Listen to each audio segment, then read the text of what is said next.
Hello everybody, welcome back. Today I'm going to show you how to make the most delicious homemade mashed potatoes. So I love mashed potatoes, as I'm sure so many of you guys do, and I never really made them at home before because I thought it was just too much work, but this recipe is actually so easy and it will give you the smoothest, creamiest mashed potatoes ever. I could not stop eating these, I'm not even kidding. Like, if you just want to blow people away with mashed potatoes, this recipe is for you.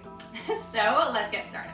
So first what you want to do is grab 2 pounds of potatoes and peel them and cut them into 1.5 inch thick slices.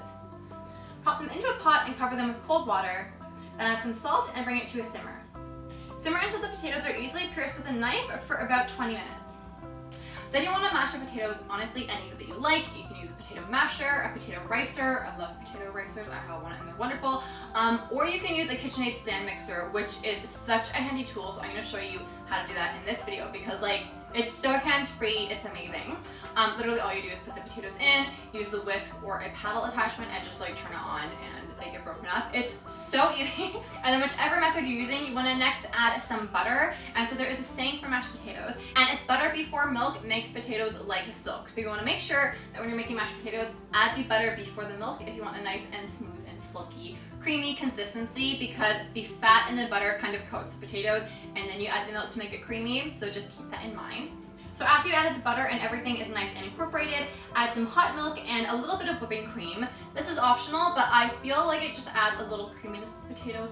It's so good, so just do it. It's like a tablespoon, it's fine. Then you want to add some salt and pepper to taste, and since we salted the water while the potatoes were bubbling, they already have a bit of salt in them, so make sure to taste your potatoes before you salt them because you don't want to overly salt them and then you're stuck. So yeah, make sure to taste them and then add some extra salt and pepper if you like. And then if you want to make roasted garlic mashed potatoes, which oh my god, I'm making roasted garlic tomorrow. I'm going to show you how to roast garlic tomorrow. So if you would like to add the garlic, if you guys are watching this later, if you want to add that roasted garlic to your potatoes, just squeeze it out of the garlic clove, add it now, mix it together, and you are done. There we go, now I'm satisfied. So thank you guys so much for watching. I hope that you like this video. If you haven't yet, please hit the subscribe button and ring that notification bell so you're notified when I upload my next video, because I would love it for you guys to stick around and join the family. Treacle, my Pomeranian agrees. And yeah, I'll see you guys tomorrow for that roast garlic video. It makes your condo smell so good, or your house, or your home. Wherever you're living, it smells amazing when you're making it. So just even if you're not making anything, just roast the garlic and it smells so good. And one last thing before I go.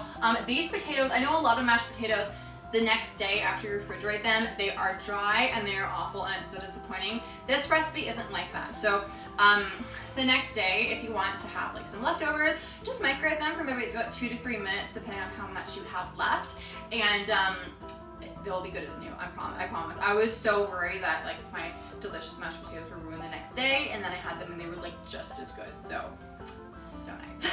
So yeah, anyways, I'll see you guys later.